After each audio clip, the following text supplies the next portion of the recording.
தமிழ்நாட்டில் இரு திராவிட கட்சிகளின் ஆட்சியில் இந்து அறநிலையத்துறை கட்டுப்பாட்டில் உள்ள கோவில்களுக்கு சொந்தமான 2 லட்சம் ஏக்கர் நிலங்களையும் திருச்செந்தூர் கோவிலுக்கு பக்தர்கள் கொடுத்த 5000 மாடுகளையும் காணவில்லை என்று பாஜக மாநில தலைவர் அண்ணாமலை பட்டியலிட்டுள்ளார்.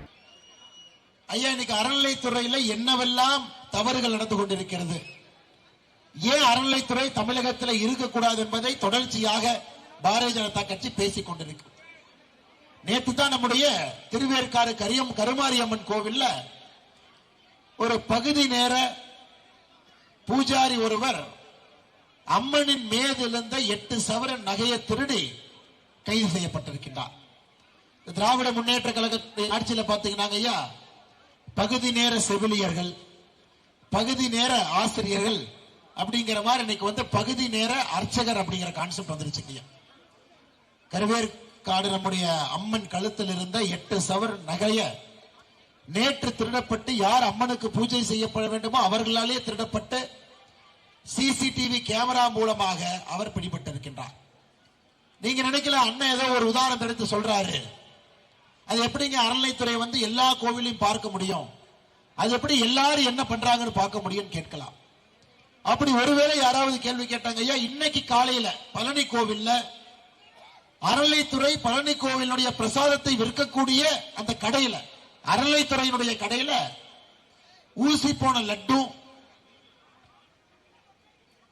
பயன்படுத்த முடியாத பிரசாதங்களை வச்சு பழனியில் இன்னைக்கு காலையில வித்துக்கிட்டு இருக்காங்க. இன்னைக்கு காலையில பழனியில் சரி பரவாயில்லைங்க, ஒரே ஒரு கடையில தானே வித்தாங்க, பழனியில் தானே வித்தாங்க, பரவாயில்ல அப்படின்னு நீங்க மன்னிச்சு விடலாம் என்று யோசித்தால், நம்முடைய முருகபெருமானுக்கு திருச்செந்தூரில் நம்முடைய பக்தர் பெருமக்கள் கொடுத்த 5309 மாட்டை காணோம். எல்லாம் கணக்கு சொல்றேங்க ஐயா, திருச்செந்தூர் முருகபெருமானுக்கு பக்தர்கள் கொடுத்த 5309 மாடுகள் கணக்குல வரல. அது பரவாயில்ல, மாடு தானே போச்சு, ஒரு 5000 மாடு தானே போச்சு, பரவாயில்ல, ஒரு 8 சவரன் நகை தானே போச்சு, பரவாயில்ல. பழனி கோவில்ல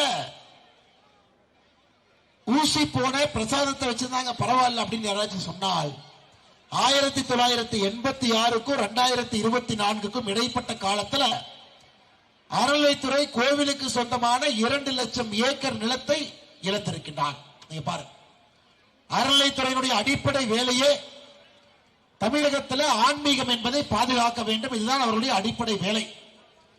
எல்லா கோவிலையும் கூட நன்றாக பராமரிக்க வேண்டும், இது அவருடைய வேலை. ஆனா கோவில்ல பகுதி நேர பூஜாரியாக இருந்து யாரு பூஜை செய்யறாங்களோ அவர்களே அம்மன் கழுத்தில் இருக்கக்கூடிய நகையை திருடுறாங்க. பழனிமலை முருகன் கோவில்ல பஞ்சாமிர்தத்தை விற்கக்கூடிய அறநிலைத்துறை கடையில, அதிகாரப்பூர்வமான கடையிலேயே ஊசி போன பிரசாதத்தை விற்கிறாங்க. இன்னைக்கு காலையில திருச்செந்தூர் பெருமானுக்கு பக்தாதிகள் கொடுத்த 5309 மாடுகள் கடைசியாக நடந்த தணிக்கை ஆய்வில் அதை காணோம். 1986க்கும் 2024க்கும் இடைப்பட்ட காலத்துல கோவிலுக்கு சொந்தமான 2 லட்சம் ஏக்கர் காணாம போயிருக்கு. ஐயா, நாம் உணர்ந்து கொள்ள வேண்டும், தமிழகத்துல எல்லாம் தவறாக இருக்கு. செய்திகளை உள்ளது உள்ளபடி தெரிந்து கொள்ள ரெஃப்ளெக்ட் நியூஸை சப்ஸ்கிரைப் பண்ணுங்க.